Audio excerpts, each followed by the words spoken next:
my best front squat ever was 405, and I want to try hitting a rep PR with it now and getting it for at least 2 reps. Come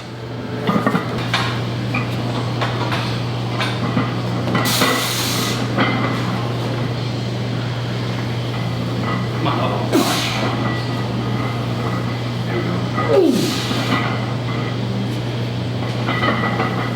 Come on. Rack. Whew, that's a PR. Hell is that, 3? 3.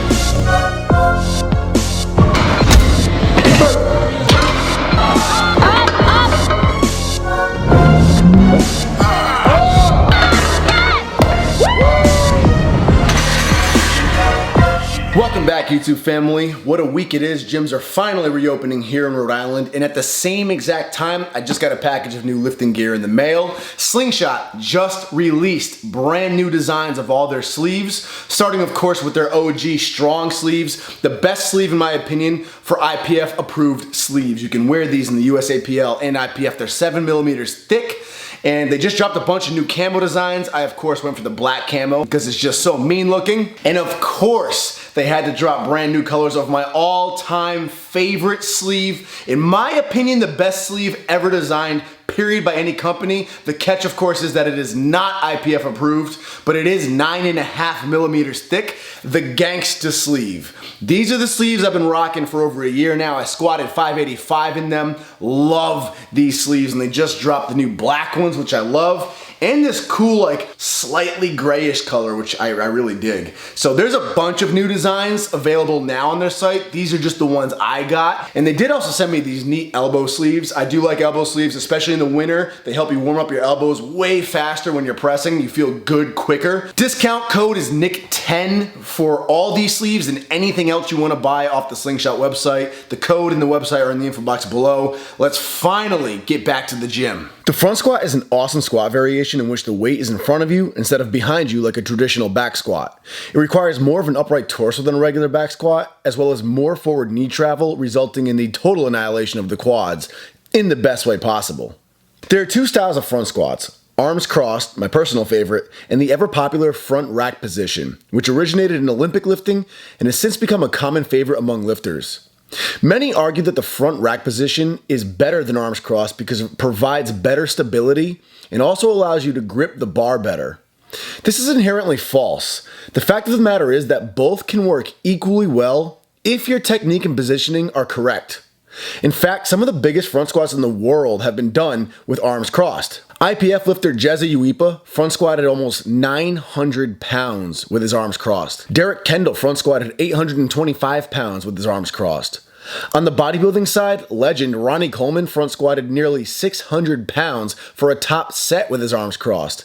And not that I hold a candle to any of these lifts, but for whatever it's worth, all of my biggest front squats have successfully been done with arms crossed. This does not mean that arms crossed is better. There are many examples of equally impressive lifts done in the front rack position as well. What this does mean is that arms crossed is not inferior and will not limit you at all. Both can allow you to front squat to your full potential. It simply comes down to figuring out which style you feel better with. Some may still argue that on average, the majority of lifters will probably feel better in a rack position. That doesn't actually matter to you unless it applies to you. Just because something seems to work for the majority does not guarantee that you'll be a part of that majority. So experiment with an open mind and use whichever feels best for you personally.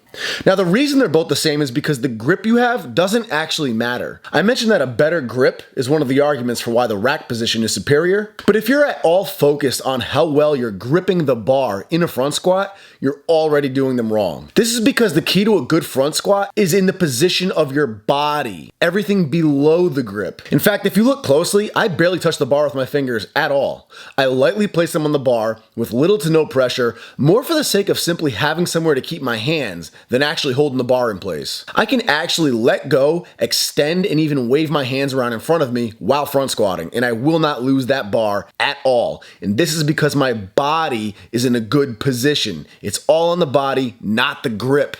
The first step is maintaining a tight, straight upper back. Upper back rounding is the king of failed front squats. When your upper back rounds, your shoulders and chest drop downward, allowing the bar to roll away. If you manage to hold on to the bar because the weight is light, you'll still find a rounded rounded upper back causes your torso to tilt forward, which then pushes your hips out and up behind you, putting you in a good morning position, making the rep extremely hard if it is light enough for you to hold on to, or making the bar roll away from you altogether if it's at all heavy. A good way to ensure your upper back stays tight is by keeping high elbows. The two go hand in hand. The higher your elbows are, the easier it'll be to keep a tight, straight upper back. In turn, the tighter and straighter you keep your upper back, the easier it'll be to hold those elbows up nice and high. When I say high, I mean keeping the humerus, the upper arms, the bicep part of your arms, no lower than 90 degrees or parallel with the floor, perhaps even a tad bit higher for some people. Now, driving them up too high can cause issues as well. For one, it can force the bar to roll back into your throat, which is extremely uncomfortable and can cause you to start arching or hyperextending your back, which is the opposite of rounding and also bad. We want a straight, neutral back. Touching back on the topic of grip, I've actually found that the harder I try to press the bar into my body, the lower my elbows want to drop. Trying to death grip the bar can make high elbows very difficult and rounded upper backs very easy. Another reason why focusing on grip can be bad. I want to point out that the front rack lifters need to pay extra attention to this because a common mistake I see with people using a front rack position is focusing too much on high elbows and forgetting about everything else. They become so focused on getting those elbows high up on the other side of that bar that they start pushing their shoulders down and forward to do so, causing their upper back to round even more. Remember, shoulders should always remain tight with your upper back. Never try to loop your arms under and around the bar. Always bring the bar up and into you. The setup. While getting the hang of front squats, it's not uncommon to unrack the bar and feel it tipping to one side. If this happens, simply lower it back onto the rack and regroup until it's centered. Never start the set if it's off balance. Getting perfectly centered is something that will simply come with time and practice, but here are a few keys to getting it down. The first big mistake I see is trying to line up each shoulder individually onto the bar, the same way you try to line each hand up on the bar in a bench press. Trying to get each shoulder an equal distance away from the center of the bar or a certain distance away from one of the rings on the bar to get perfect balance usually leads to two big issues. One, it usually results in an unbalanced bar with weight that always feels heavier on one side. And two, it usually results in the bar sitting on top of your shoulders instead of on top of your body where it should be. If it's on top of your shoulders, it's technically on top of your arms, and that is too far out in front of you. This will not only be extremely uncomfortable on your front delts, but will also lead to the bar pulling forward and rolling away from you. The bar should be on your body, so line your body up with the bar, not your shoulders. We want the bar sitting on top of our chest against our throats, but not pressing into our throats. So I line the very top of the center of my chest up with the very center of the bar, and I focus on driving them together. If we didn't have heads or necks, from a side view, the perfect placement for the bar would be smack dab in the center of our body. So imagine you're trying to get that bar on top of your body, on top of your torso in a front squat. Don't think of it as putting it in front of your body. Once the top of my chest is under the bar, I simply suck the bar up and into me. Like I said, no lining up of the shoulders needed at all. I don't even pay attention to my shoulders. In a good setup, the bar should be seated on top of your upper chest, behind your shoulders. Your front delts are what will stop it from rolling forward, not your hands. And they do this only if those elbows stay up, and those elbows only stay up when that upper back stays straight and tight. Notice the bar is behind the shoulders, not on top of them. All of the weight is on top of your upper chest against your neck. We want the weight being held up by the trunk of our body. The shoulders and arms are just the seatbelts that keep it locked in. The walkout should be short and sweet. 2 to 3 steps maximum. Only stand the weight up off the rack with both feet directly under the bar, like you're locking out a rep. Then, I take one step back, setting that foot in place where it's going to be for the entire set. I then follow that with the second foot, stepping that back into place where it's going to be for the entire set. And just like that, I'm ready to squat. No more steps, no more shuffling around. My feet are placed with 2 simple movements. The 3-step method is for wider stance squatters. This involves taking 1 step back, then moving your second foot out and back into its final position, and then taking that first foot and swinging it outward to its final position. And now you're ready to squat. I use basically the same width stance I would use in a regular squat, perhaps just a tad closer, just outside of my shoulder width. I personally keep my toes pointed slightly out to either side, but this is going to be something that comes down to your individual build and mobility. Walk out with small steps. You should be close enough to the rack to be able to simply fall forward and have the bar land perfectly back in the rack. I do not recommend doing this, of course. The safest way to re-rack is to always take 2 steps forward so that both feet are under the bar as you lower it. As easy as it might be, avoid letting that bar roll off of your shoulders when you re-rack. It's a lot of weight rolling over muscle and bone.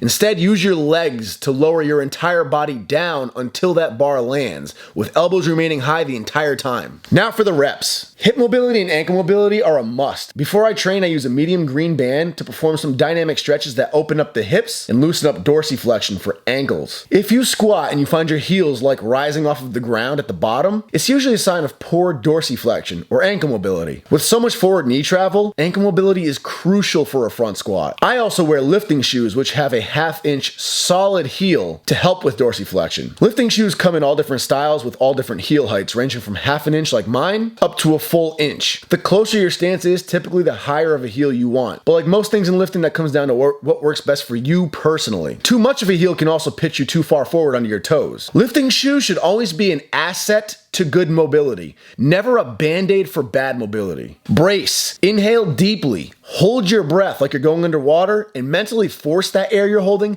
down into your stomach like you're trying to break your lifting belt with your gut. Show me how fat you can make your stomach look. This is pressure being built in your core, and this pressure is what stabilizes your spine, keeping it safe and keeping your torso tight, solid, and rigid, underweight. Inhale at the top of each rep before you start lowering the rep. Hold that gut pressure throughout the entire rep and do not exhale until you're standing upright again at the top of a completed rep. Then repeat this before beginning the next rep. This is called the Valsalva maneuver. In a normal back squat, especially a low bar squat, we have to sit our hips back a little bit as we drive our knees forward in order to keep that bar over the center of gravity, which is in the middle of our foot if you're looking at a squat from the side view. To keep this bar over that center of gravity, we have to tilt our torsos forward a little bit, hinging at the hip like a deadlift. This is normal and it's referred to as forward tilt, and it's especially seen in low bar squats in the powerlifting side. In a front squat, however, if we sit our hips back and tilt forward to keep that bar over the center of gravity, the bar will roll right off of our shoulders. So we have to keep our hips directly under our torsos as much as possible to avoid leaning forward. This means our knees will have to travel further out in front of us to compensate. Your hips will have to sit back a little bit, of course. If you try to force them too far under you, they'll shoot out behind you when you come back up. But less is definitely more. However, unless your torso is as long as your entire body, which it's not, you're only going to be able to push those knees so far forward until you simply have to let your body tilt forward just to keep balance. So the trick is to force those knees outward to either side of you as they travel forward. This is done by opening the hips up. Externally rotate those hips like you're trying to flash whoever's in front of you with a crotch shot. Doing this will force those knees outward. Knees should be traveling to the outsides of your feet. This is what will allow you to keep a straight, rigid, upright torso. As you squat, make believe you're trying to spread the floor apart with your feet, but you're driving those feet apart with your knees. Invisible hands are pushing your knees outward, and your feet are so cemented to the floor that they're dragging and tearing the floor apart beneath you. As you begin descending, you want to open your hips up as you begin breaking the knees outward, both at the same exact time at the start of the rep. Never start with the knees or the hips first. This will lead to you ending up in a bad position. It's important to begin lowering your rep slowly at the top. You can speed up at the very bottom, the last third of the rep, for a good stretch reflex, also known as the bounce. But if you drop too fast from the top, you will get loose and fold over. When you stand back up, it's important you continue forcing those knees outward as you stand back up, out of the hole. Keeping the knees together or letting them buckle together will force your hips to shoot out behind you, taking you out of position. Forcing those knees outward as you stand back up will keep your hips under you and allow that torso to remain upright the entire time. I hope this video was helpful, guys. Please give it a thumbs up if you enjoyed the free information. It helps circulate the video. And let me know if you have any questions or would like to see any further videos. Thank you for watching. Come on, oh, God.